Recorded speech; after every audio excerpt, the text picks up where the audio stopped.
Kapodone kaunti ma Kisumu joriemb apiko e gwenge mag Chemelil e kar chung' od bura ma Muhoroni koro ywak kaluwore kod wang' apaya marach mawuok Mamboleo kochimo Muhoroni.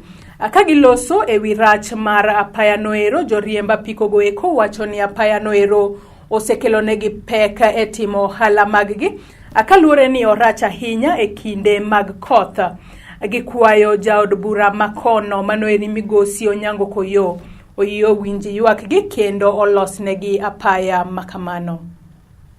Ndara rach mjumbe odhi molal owacho mana ni ndara obiro function mar roundabout owacho no mana wach ndara to ndara ni okwane kilose.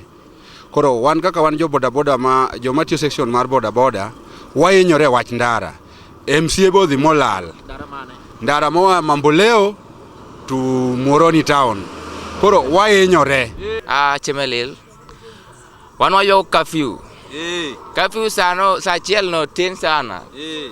Del romo amak no amak to pesa be onge. Koro mane mokwayo to ge wach ndara no Muhoroni to Mamboleo dwano los mo maber raj e kwa tima ber ni mondo gi konywa kuom weche mosewachorego. Mar ariyo Achego route Chemelil route rach kabisa ka kodho chwe to kadre na mondoro ok lure kosa luore Ndach warach chal mana gimorino tiang ndach warach adieri masani makata ke ng'eyo madhe Mekeria kiwuok ofis nyaka Mekeria orach jatelo gie mondo iduogi konywa ka.